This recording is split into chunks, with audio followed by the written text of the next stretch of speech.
every great lie begins the same way. Not with a knife, not with a scream, not with a locked door. It begins with something beautiful, a gift, a compliment, a rose blooming out of season. And by the time the truth reveals itself, the trap has already closed. This is the story of a woman named Eleanor Whitfield, who was 5 weeks away from her wedding day when she learned, by accident, in a dark hallway, that her own funeral had already been planned. Not imagined, not feared. Planned with dates, with a false diagnosis, and with a signature waiting to be added the moment she said her vows. Eleanor was 25 years old, and until that spring, she believed herself the luckiest woman in the county. Her father had died 3 years earlier, leaving behind a modest estate and debts he had never spoken of to anyone. Her mother had passed when Eleanor was too young to remember her face without the help of a painted portrait. She had quietly begun to accept that she might live out her days as an unmarried aunt, useful for minding other people's children and pouring other people's tea. Then Charles Ashworth began calling on her, and Eleanor did not question her good fortune. She simply accepted it, the way one accepts sunlight after a long winter, without asking why it had chosen to shine on her specifically. Charles was, by every measure society respected, a remarkable man. 32 years old, tall, broad through the shoulders, with the kind of composed confidence that made rooms fall quiet when he entered them. He had inherited a shipping fortune from his father, and had, by every account, tripled it through his own shrewdness. He was handsome in a sharp, deliberate way, the kind of handsome that looked almost engineered, as if someone had sat down and designed a face specifically built to be trusted.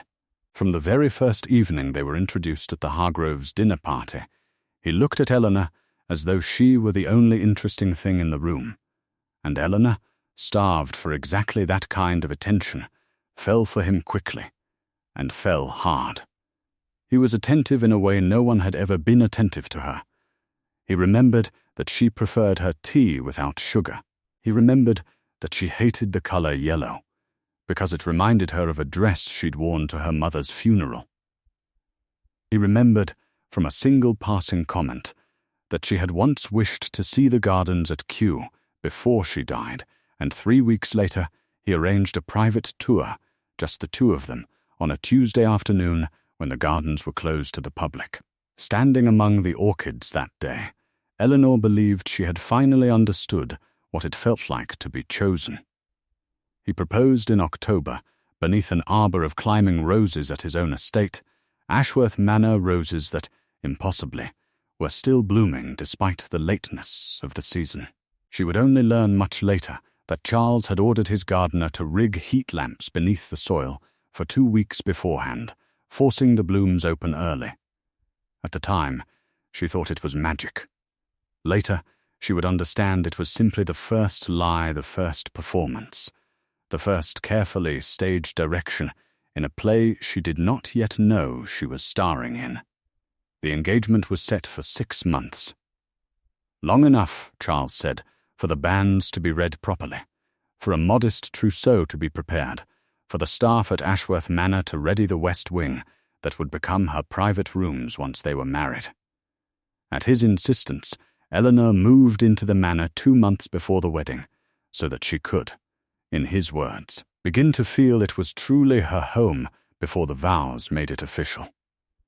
His widowed aunt, Lady Prudence, served as chaperone, though the old woman spent most of her days asleep by the fire and most of her nights complaining about her joints, which meant Eleanor, in practice, had a great deal of freedom to wander the enormous house alone. Ashworth Manor was beautiful the way old, wealthy houses are beautiful high ceilings, dark wood, portraits of ancestors who all seemed to squint disapprovingly at anyone who passed beneath them. But it was also enormous, and quiet, and full of long hallways that seemed to swallow sound the moment a person stepped into them. Eleanor would later be grateful for those hallways. At the time, They simply made her feel small. It was a Thursday evening in late November, 5 weeks before the wedding, when everything changed. It was a Thursday, because Thursday was the night Dr. Aldous Mead, the family physician, always came to check on Lady Prudence's rheumatism. A weekly appointment so routine that no one in the household thought twice about his carriage sitting in the drive. Eleanor had gone to bed early, telling the maid she had a headache, though the truth was simpler. She had only wanted an evening alone with a novel and a cup of chamomile tea. Around 10 o'clock, unable to sleep, she decided to fetch a second cup from the kitchen herself, rather than disturb a servant so late at night. The manor at night was an entirely different creature from the manor by day. Candles burned low along the corridors, throwing long shadows that made the family portraits look almost alive, their painted eyes seeming to follow her as she passed. She had just reached the top of the servants' back stair, the shortest route to the kitchen, when she heard voices coming from Charles's private study. The door stood open perhaps 4 inches, spilling a narrow blade of lamplight into the dark hallway. She would later admit she did not hesitate out of any noble instinct. It was something in the tone of his voice that stopped her cold before she even understood the words. It was not the voice he used with her. It was flat, businesslike, the voice of a man discussing an invoice, not a life. The physician's report needs to state consumption, Charles was saying. Rapid decline, sudden hemorrhage, nothing anyone could have prevented. It has to be airtight. Aldous, her aunt is dead. Her father left nothing but debts. There is no one left to ask uncomfortable questions. Eleanor stopped breathing. Not figuratively, her lungs simply refused to draw air, as though her body understood before her mind did that whatever came next would change everything.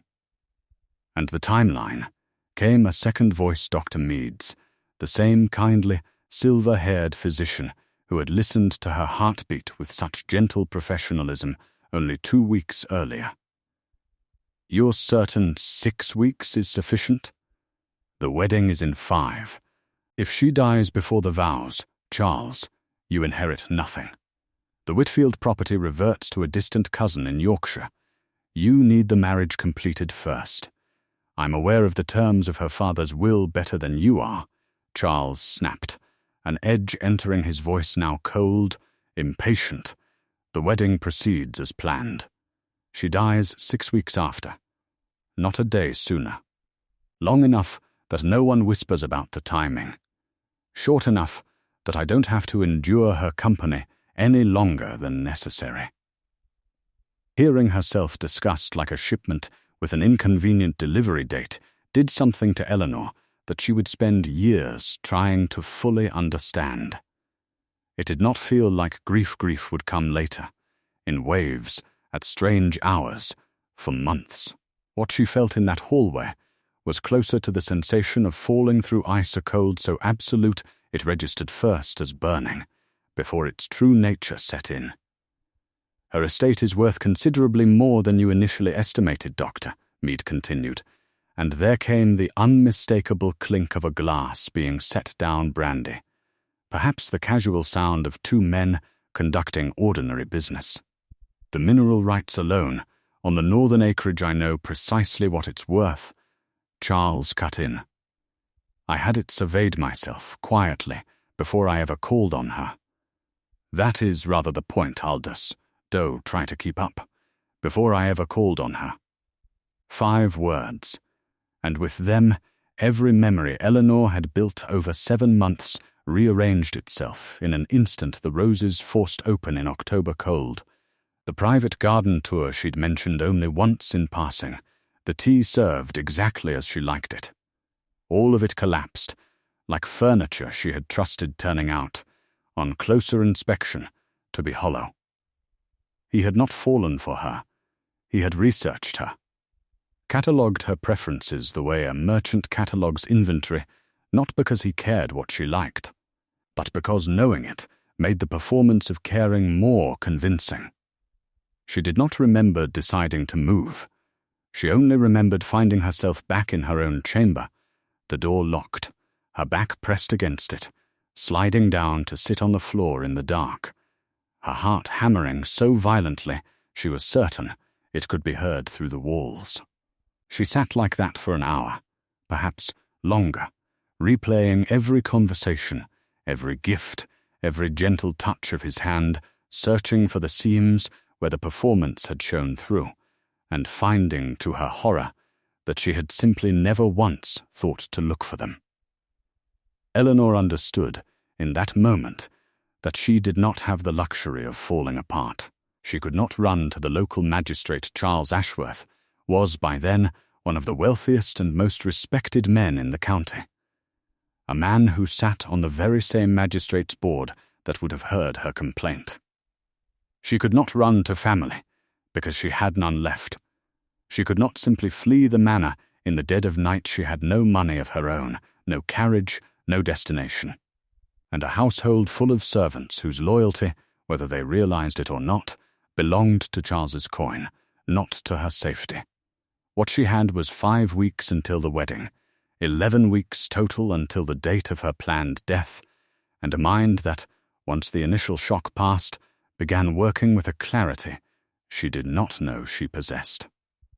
If Charles believed she was still the trusting, grateful, faintly naive woman he had spent 7 months constructing a performance for, then that belief was the only weapon she had left.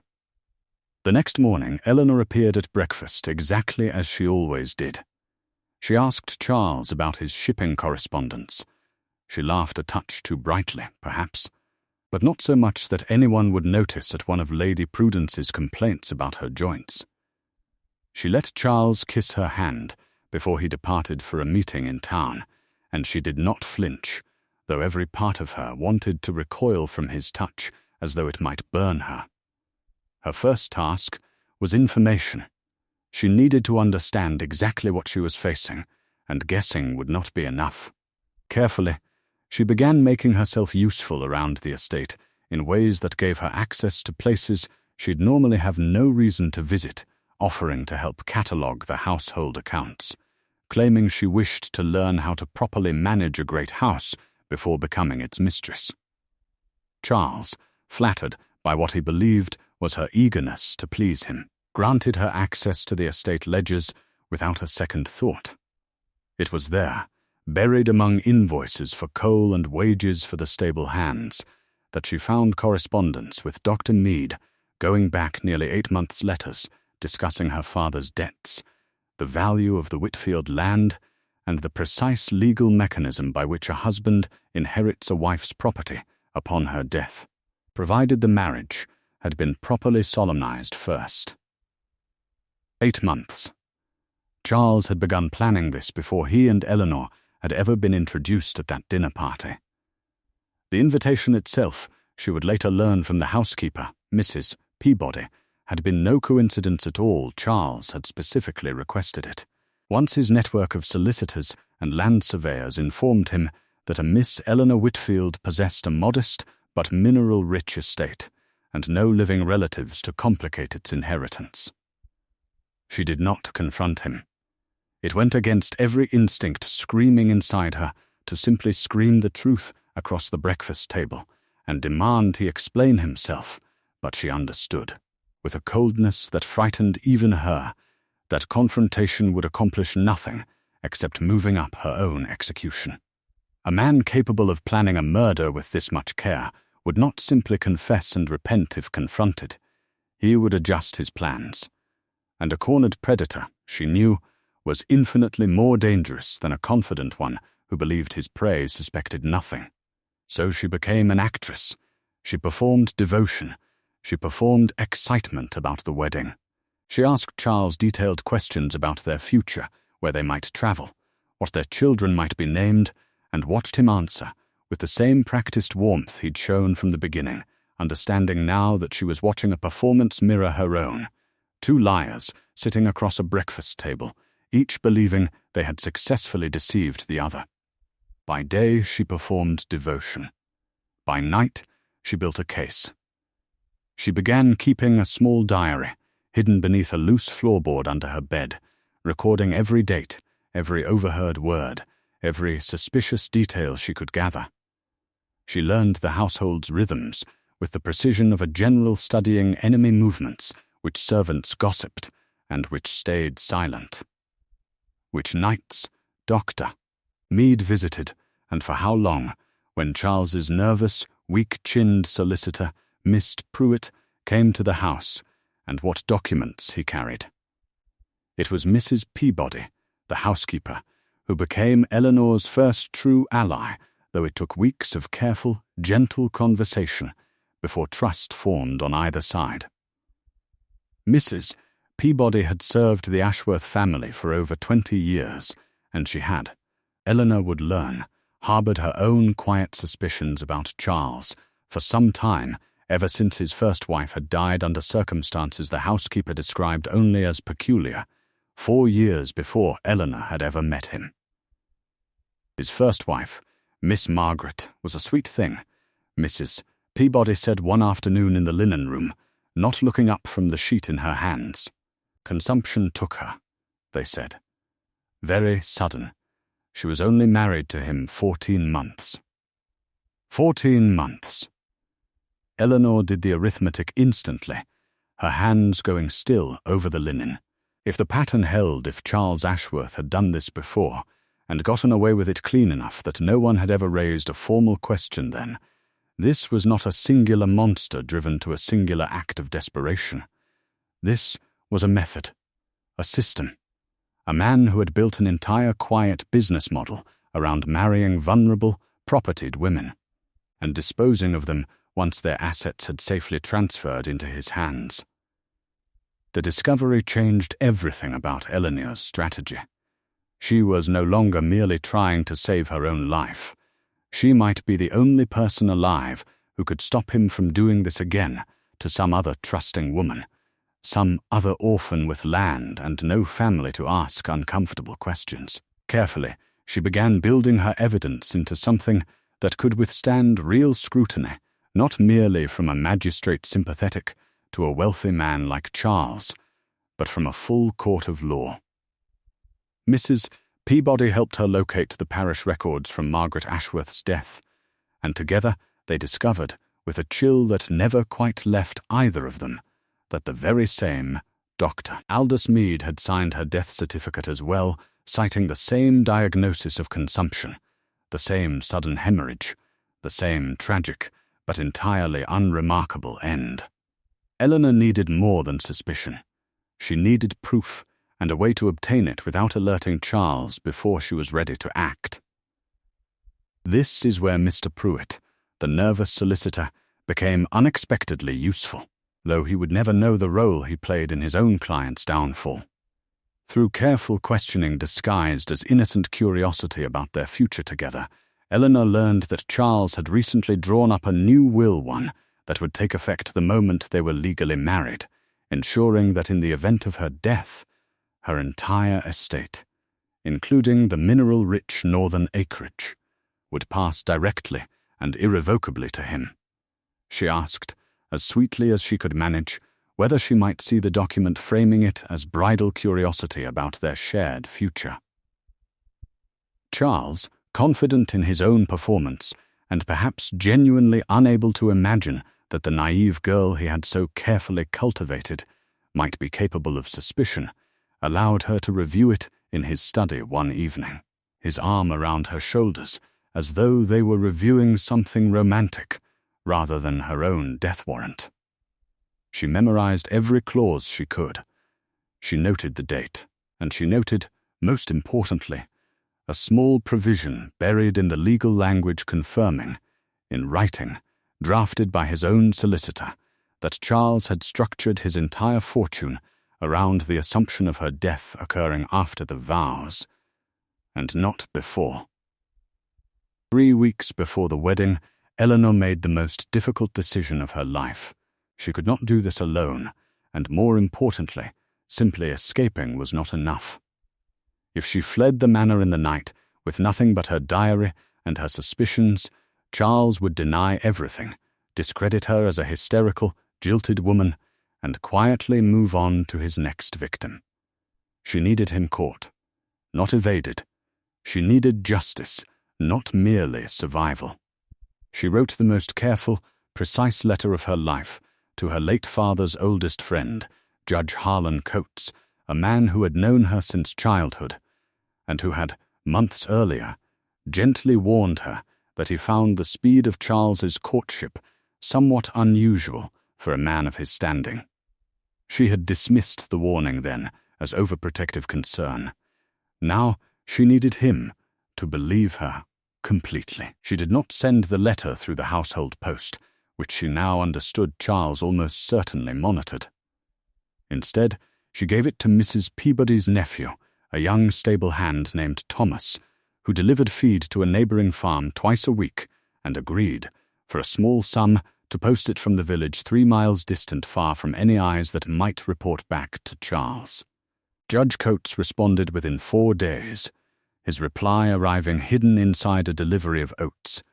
He believed her, and more than that, he moved with a speed and seriousness that finally made Eleanor feel less alone. He would quietly begin investigating Dr. Mead's medical records and Margaret Ashworth's death, using his authority to request documents without alerting Charles. He instructed Eleanor to continue behaving exactly as she had been, and to trust no one in the household except Mrs. Peabody. The 2 weeks that followed were, by Eleanor's own later account, the longest of her life. Every dinner with Charles felt like walking across ice she knew was cracking beneath her feet.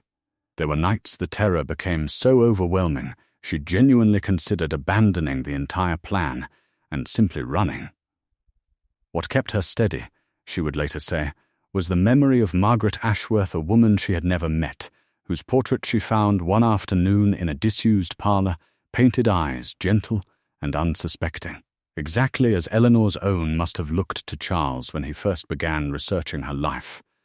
She could not save herself and leave the door open for him to do this to someone else. 10 days before the wedding, Charles came to her chamber door after dinner, quieter than usual. He sat across from her by the fire and studied her for a long moment. "You seem far away lately, Eleanor," he said. "Is something troubling you?"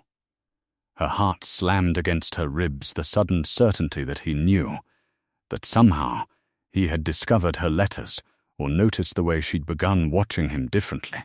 She forced herself to breathe slowly, to arrange her face into something soft, and worried the face of a nervous bride, not a woman who had overheard her own death being arranged like a shipping schedule. "Only wedding nerves, I think," she told him. "I've never done this before." He took her hand, and she let him, though every nerve in her body screamed at the contact. "There's nothing to fear," he said gently, so gently, that for one terrible, disorienting second, some small and exhausted part of her wanted to believe him, wanted simply to collapse into the comfort of pretending none of it was true. That, she would later reflect, is the thing about a truly skilled liar that no one understands until they've lived through it. The lie does not deceive you once. It keeps offering itself back to you, again and again, every time you are tired enough, frightened enough, lonely enough to want it to be true. "I only want you to be happy," he continued, his thumb tracing small circles on the back of her hand, "for as long as we have together." Whether that final phrase was cruelty or simple carelessness, Eleanor never determined. She only knew that she smiled, thanked him for his kindness, and excused herself to bed, where she lay awake the entire night, counting the days until Judge Coates's next letter, praying it would arrive before her nerve finally broke. 4 days before the ceremony, Miss Pruitt arrived unexpectedly at the manor with additional paperwork, visibly jumpier than his usual nervous self. Unable to meet Eleanor's eyes, she would later learn that Judge Coates had quietly approached him 2 days prior, appealing to whatever professional conscience remained beneath his discretion. Pruitt had not confirmed anything outright bound, as he was by client confidentiality, but he had also not denied that certain recent instructions from Charles had struck him as unusual, including a request, made only 3 weeks after the engagement was announced, to draft a will taking full effect immediately upon a valid marriage, regardless of how briefly that marriage might subsequently continue. Eleanor did not know, in that moment, that Pruitt's quiet unease had already become another thread in the case being built against Charles. She only knew something felt wrong, and that she needed to remain composed regardless. She greeted him pleasantly, asked after his health, and retreated to her rooms the moment propriety allowed her hands shaking so badly that she dropped the book she'd been pretending to read. These were not dramatic, cinematic days. They were an excruciating, day-by-day exercise in swallowing terror and performing normalcy, smiling at a man she now understood to be capable of watching her die without remorse, trusting a plan she could not fully see, built by people she had only recently learned to rely on, while the man who had once made her feel safest in the world sat across from her at breakfast every single morning, entirely unaware that his performance was, at last, being watched by an audience that had stopped believing in it. These were not dramatic, cinematic days. They were an excruciating, day-by-day exercise in swallowing terror and performing normalcy, smiling at a man she now understood to be capable of watching her die without remorse, trusting a plan she could not fully see, built by people she had only recently learned to rely on, while the man who had once made her feel safest in the world sat across from her at breakfast every single morning, entirely unaware that his performance was, at last, being watched by an audience that had stopped believing in it. There was one final trial of her nerve, 2 nights before the wedding, that Eleanor would later say tested her more than any single moment in the entire ordeal. Charles announced, over dinner, that he wished to take a late walk together through the Manor's private rose garden, the very garden where he had proposed to her, beneath blooms he had forced open with hidden heat lamps. He offered his arm, and she took it, because to refuse would have been to invite suspicion, and together they walked beneath a cold December sky, past the same arbor where he had once knelt before her. "Do you remember this spot?" he asked, stopping beneath the bare thorny lattice where the roses had long since withered and dropped. "I've thought of little else these past weeks. Our life together, starting here." Eleanor made herself smile, made herself lean into his shoulder, made herself say something soft and sentimental about how she would treasure this garden forever, and she meant it, though not in any way Charles could have understood. She would indeed treasure it forever, as the place where she had first learned that a man could kneel before her with love in his voice and murder already sealed in his heart. She did not tell him that. She simply let him believe, for 2 more days, that he had won completely. The wedding was set for a Saturday in late December. Judge Coates decided, after consulting the county's chief magistrate, that the most effective course would be to allow the ceremony to proceed exactly as far as the vows, at which point Charles's full intent, now corroborated by Dr. Meade's increasingly cooperative testimony and Eleanor's documentary evidence, would be presented before every witness in the chapel. Ensuring the matter could never be quietly buried or dismissed as the fevered imagination of an anxious bride. Eleanor walked down the aisle that morning in white, carrying flowers Charles had chosen, past rows of guests who believed they were witnessing the beginning of a great romance. She looked at Charles, waiting at the altar, handsome, composed, utterly confident in the success of his plan, and felt something she had not expected. Not fear, not yet anger, though anger would come later, in torrents. What she felt was a strange and terrible calm, the calm of a woman who, after weeks of performance, finally held all the power in a room that had once belonged entirely to someone else, The vicar reached the traditional words, "If any person here present knows just cause why this couple may not lawfully be joined together, let them speak now," when Judge Coates rose from the second pew, where he had sat all morning, unremarkable among the other guests. Eleanor watched Charles's face with an attention she would remember for the rest of her life. She watched his confidence flicker into confusion, and then, as the judge began to speak, into something closer to genuine fear, an expression she had never once seen on him in all their months together. Judge Coates did not shout. He did not need to. In the calm, authoritative voice of a man who had spent 30 years in courtrooms, he stated that he had reason to believe the groom before them had conspired with a physician to murder his bride following the completion of this very ceremony, that this was, in fact, the second such conspiracy, following the previously unexamined death of Charles Ashworth's first wife, Margaret, 4 years prior, and that officers of the law were, at that moment, waiting outside the chapel to take both Charles Ashworth and Dr. Aldous Mead into custody. The chapel erupted. Guests gasped. A chair scraped violently against stone. Lady Prudence cried out from the front pew. Charles turned to Eleanor, and for one suspended moment, something flickered in his eyes that looked almost like respect, the recognition of an opponent who had outmaneuvered him completely. Then that respect curdled instantly into rage, and he lunged not toward Eleanor, but toward the side door, and the sound of boots on stone followed, as the officers Judge Coates had promised moved to intercept him before he had gone 10 feet. Dr. Mead did not resist at all.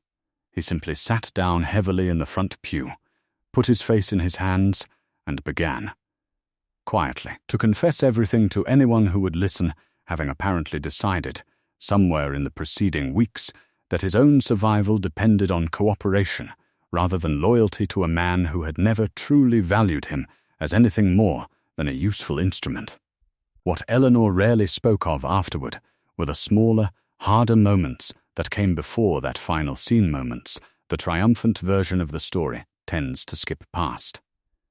The night, 10 days before the wedding, when Charles took her hand by the fire, and she nearly believed him again. The 4 days before the ceremony, when Mr. Pruitt's nervousness made her wonder if everything was about to collapse. These were not a single dramatic sprint toward justice. They were weeks of quiet, private endurance, the kind no one applauds, because no one ever sees it happen. The trial, when it finally came 6 months later, was the talk of 3 counties. Eleanor testified for 2 full days, walking the court through every detail she had gathered, the overheard conversation, the diary, the ledgers, the letters, the 8 months of research Charles had conducted before he'd ever formally met her. Mrs. Peabody testified about Margaret Ashworth's death and the unsettling parallels she had watched unfold in real time.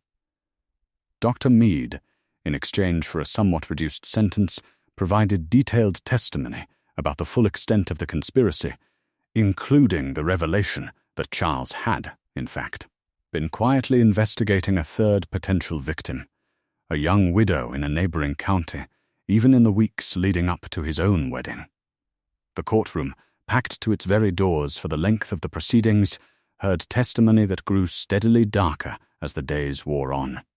A land surveyor was called to confirm that Charles had commissioned a private valuation of the Whitfield estate a full year before Eleanor and Charles had ever been introduced.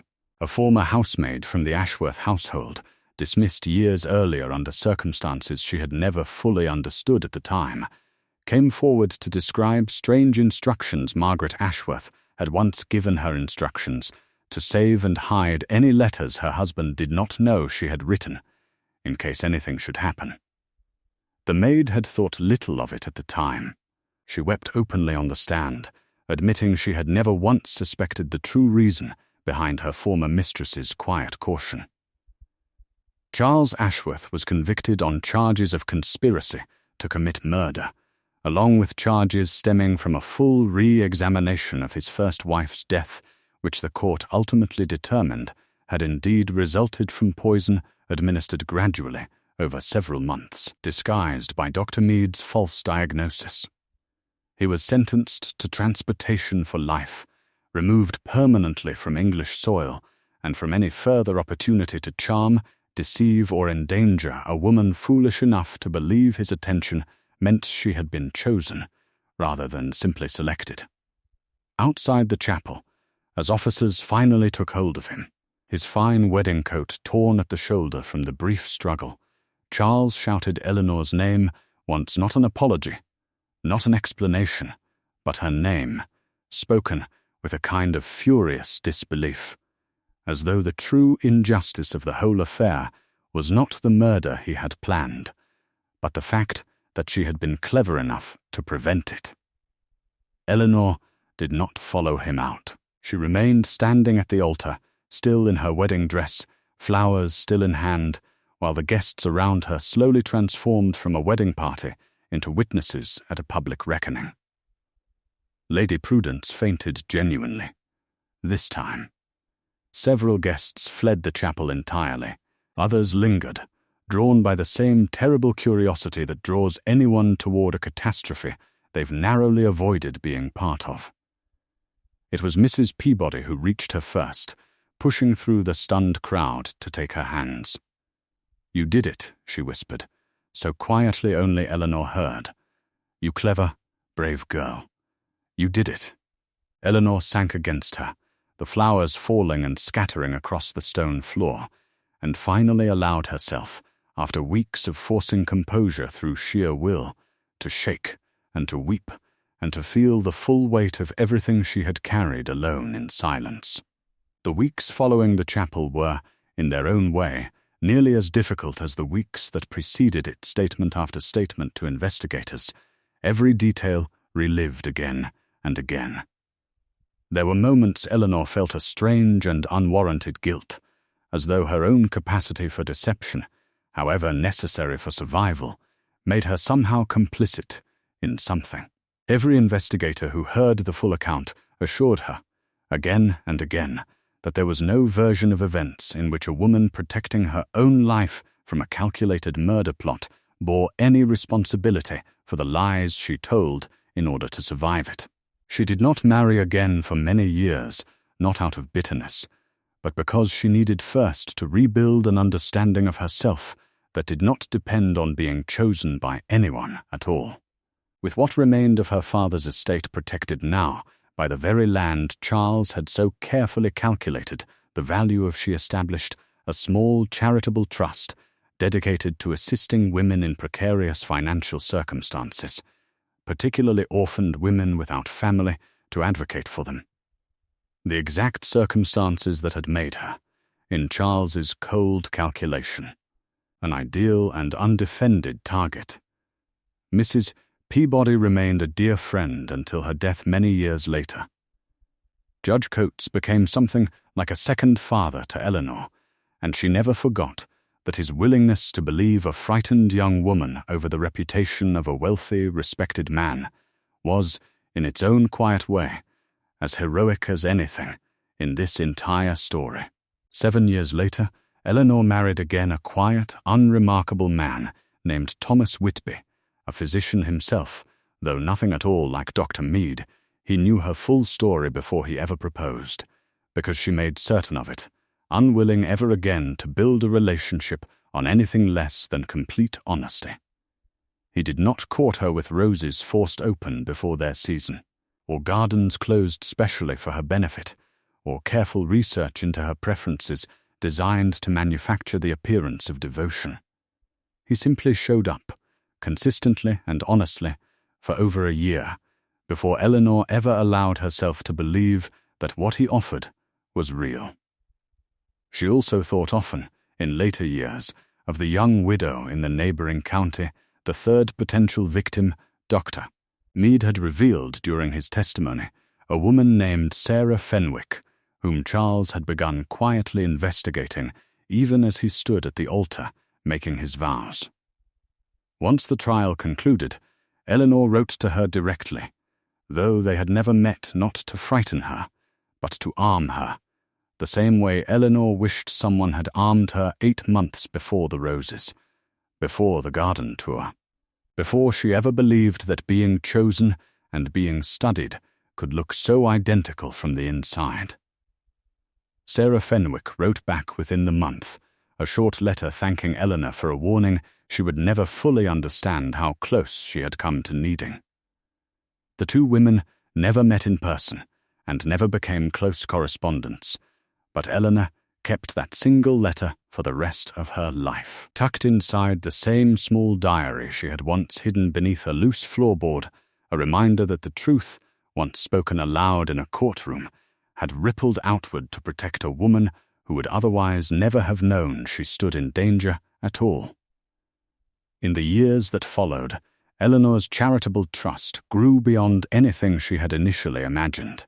What began as a small fund for orphaned women in precarious financial circumstances eventually supported dozens of families across 3 counties, and Eleanor made a quiet point, whenever she could, of personally reviewing the case of any young woman whose sudden engagement to a wealthy suitor seemed, to her now well-trained eye, to have moved a little too quickly, for reasons that did not entirely add up. She never spoke publicly of why she paid such close attention to these details. She did not need to. Those who knew her story understood perfectly well. If there is a lesson in Eleanor Whitfield's story, and there must be one, since it has been retold for generations since it is this, the most dangerous lies are never the ones that feel like lies while you are living inside them. They are the ones that feel exactly like love, precisely because someone has taken the care to study what love looks like to you specifically, and then performed it back to you with terrible, convincing precision. This is not a call to suspect every kindness shown to you that would be its own quiet tragedy, a life lived unable to trust anything good. It is a call to attention. The willingness to notice, quietly and without panic, when the story someone tells about themselves no longer matches the pattern of their actions, and the courage, when that gap appears, to trust your own perception over the comfort of a beautiful lie. Eleanor Whitfield overheard her own funeral being planned in a dark hallway on an ordinary Thursday night, and it very nearly broke her. But it also, in the end, taught her the true value of her own life, measured not in acres or mineral rights, but in the simple, stubborn fact that she refused to let it be taken from her quietly. She built a different life out of the wreckage of that discovery, one built on honesty instead of performance, and by every account she gave in her later years, she never once regretted the woman she became in that hallway, listening in the dark, deciding she would not go quietly into the death someone else had so carefully scheduled for her. If this story moved you, if you found yourself holding your breath in that hallway right alongside her, let us know in the comments which moment struck you hardest. Don't forget to like this video, share it with someone who loves a story of quiet courage and hard-won justice, and subscribe the channel for a brand new tale of forgotten love, hidden danger, and timeless resilience every single week. See you in the next story.